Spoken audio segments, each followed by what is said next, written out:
Hello, everyone, and welcome to the beginning of the last days. You know, as that music was playing, I just kind of got a flood of peace and joy because every day I get to spend this time with you and commiserate sometimes, celebrate sometimes, and be together all the time. And I appreciate that because in many ways you've become a family and you've become someone that I can rely on to show up. We like the numbers. We like when you watch the show. And some of you like to comment, some of you stay silent, but many of you let me know that you watch this every single day. And that is very cool. I'm sure you fast forward once in a while. You know, when I get on some kind of rant or something like that. I personally feel my rants are wonderful, but my husband kind of tries to rush me through them, but I think they're spectacular. I have a few rants today, but I'm going to try to keep a level head. We've got some great guests, and Artur Pawlowski is going to come on a little bit later because there's drama with Pastor Art. It's not surprising. I did hear him call someone a Nazi again today, and with good reason. I have to say, free speech is being shut down in our country, and we don't live in Russia. We don't live in China. We don't live in Iraq or Iran. We live in Canada. So God keep our country glorious and free. We're standing on guard for our nation today. So I opened my dad's Bible. I love to read from the Word. He has this very old Bible. I used to love watching him read it. I didn't know it was going to be so significant to me after his passing. I opened up to Isaiah 43 today, and it says, "But now thus says the Lord that created thee, he that formed thee, O Israel, fear not, for I have redeemed thee. I have called thee by thy name. Thou art mine." Old English, old King James, but isn't that amazing? When you pass through the waters, I will be with you. I'm changing it up. I'm making it more, modern day. But listen to this. When you pass through the waters, I will be with you. And through the rivers, they shall not overflow. When you walk through the fire, you shall not be burned, neither shall the flame kindle upon you. For I am the Lord your God, the Holy One of Israel, your Savior. And he has called us by name. You know he knows your name, right? I drove up beside a homeless guy today. I ran an errand, and he was asking for money, and I happen to have this bag of change. Do you ever have like loose change everywhere? Well, I gathered it up a few weeks ago and I put it into a big plastic bag, and I thought I'm going to start paying for all my burgers with this because it's too expensive to go through those drive-throughs, right? So we've cut down on that a lot. I don't know about you, but it's just I mean, if you want to go through a drive-through now, you got to drop like a lot of money, right, for a family.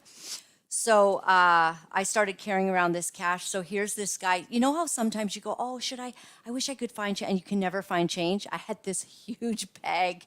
So I reached in and I'm right beside him. The light's red. And I grabbed a huge wad, tons of toonies, tons of loonies. And I pushed down the window. And I said this, and his hand reached out, and he had a glove on, and it was shaking. And I said, "You're going to need two hands for this." And I put it into his hand, and I let him know. I said, "Do you know that God sees you and he loves you and he knows your name?" Guy starts crying. It was a beautiful moment.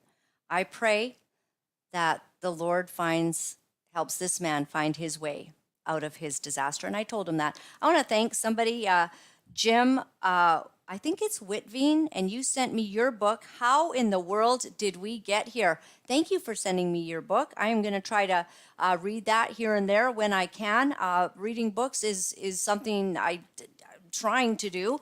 Very, very difficult with our busy schedule, but thank you for sending me your book. It looks like what you did was you wrote it during this last season when you began figuring out all the pieces and the parts. So I recommend, maybe check it out. Looks like a very cool book. Thank you. Thank you for sending me that. And thank you for some of the cards. And I love reading you guys' cards. You write me long letters. I mean, it's just beautiful. So I appreciate that. I also appreciate that somebody sent us a US check. It was just for 25 bucks, but it's actually, you know, when you convert it, it's $100 Canadian. So we really appreciate that. All right. We have got great guests today. Before we do election interference, our country is facing quite a scandal at this time. So Liberal MP Greg Fergus questions CSIS about the leaks. Let's take a look what he has to say. Allegations may or may not come from CSIS.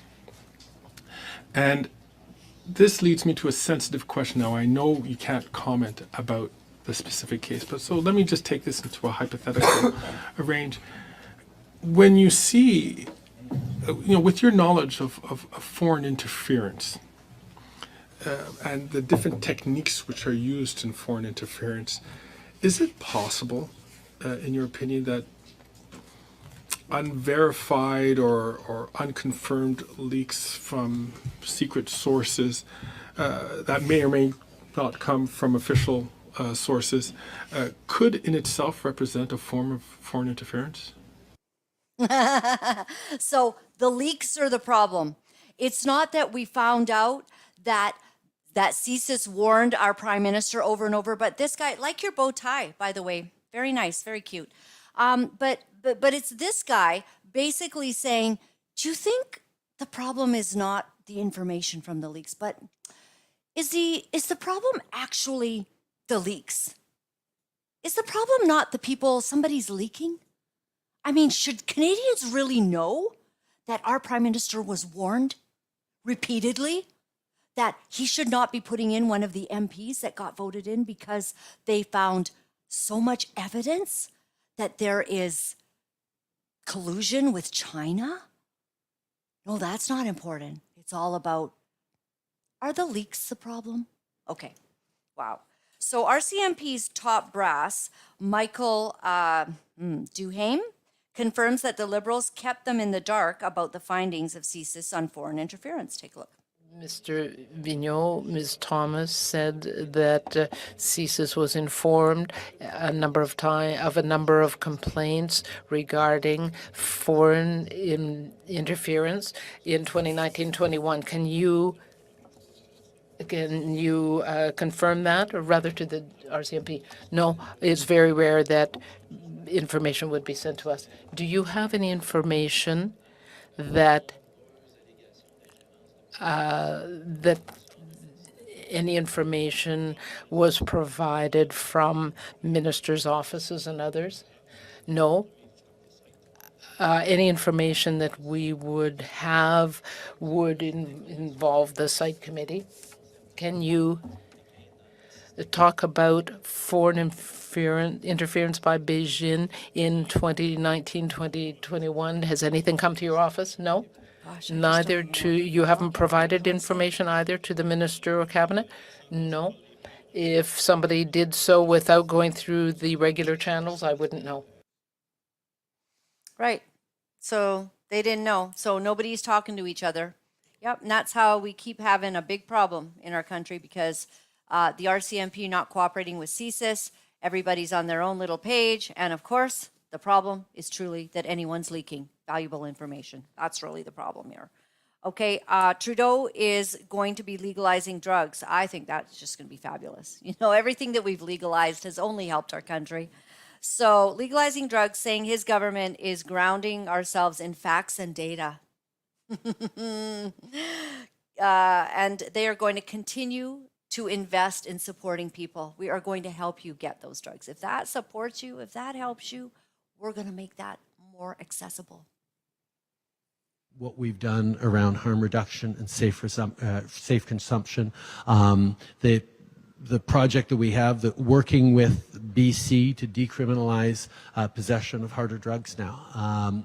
There was a lot of shouting about that, and it's a very politically polarizing issue still. And you can see the Conservative leader doing videos about how bad that is, but grounding ourselves in facts and data and public treatment and evidence of a public health problem is the way to move forward on this.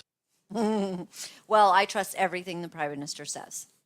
Everything. I mean, if he says it's good to have more drugs, I'm just going to follow along because I am one of the sheep. So I saw this interesting video, and a woman, I think I saw it on, it was on Instagram, and she said she learned a valuable lesson really fast. Teacher comes in. He's usually very nice. He says to the entire class, if any of you move or get out of your seat, you are failing this class. He takes a fishbowl, grabs a fish out of the fishbowl, puts the fish onto the desk. The fish is flapping around because it's dying, and he walks out. All of the students sit there. The teacher's gone. And what did he just say? If you get out of your seat or speak, you're gonna lose.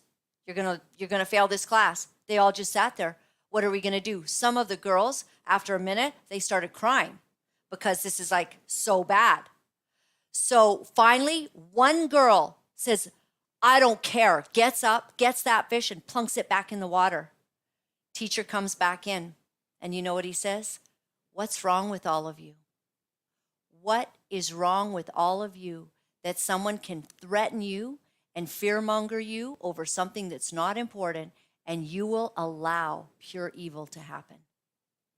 Wow, that was a great video today. I learned a lot. Well, now is there anything that we should put up before David Eby? Yeah, right before we go to our guests. Okay, take a look. Oh, is it a read thing? BC Premier vows to investigate cannabis companies' reported approval to produce and sell cocaine. Oh, right. So JT thinks it's pretty incredible that Trudeau announces that he's going to legalize it all, but David, the BC Premier, is now vowing to investigate cannabis companies' reported approval to produce and sell cocaine. That's so funny, isn't it?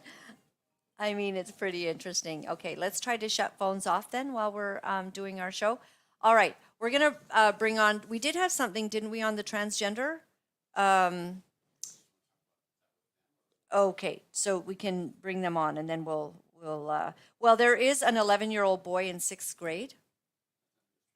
I know, but maybe that's good because we might have to leave. We might have to head over to Rumble, guys, to actually cover this. But can this 11-year-old boy go on? So this 11-year-old boy is in the 6th grade, and he reads from a pornographic book that he found in his middle school library. Now, is this disturbing, guys? Like, I just want to give a warning. Whenever we're reading kids' book these days, it's so disturbing that I have to give a warning to parents in case kids are in the room or whatever. I don't know. I'm sorry. I didn't see this clip. So, I'm all right. 11 years old, and I go to Wyndham Middle School. I'm a 6th grader. I was in the library, and this book was on a stand. I'd like to read you a page.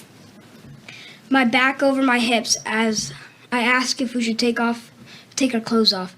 And he's saying yes before I finish my sentence. He's pulling off my t-shirt, laughing when I can't undo his shirt buttons. He's undoing my belt. I'm reaching into his bedside drawer for a condom. We're kissing.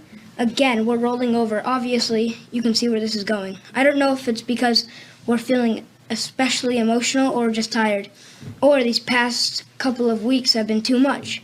But this reminds me so much of the first time we had sex. We were both terrified, and the whole thing was kind of terrible because we didn't know what we were doing.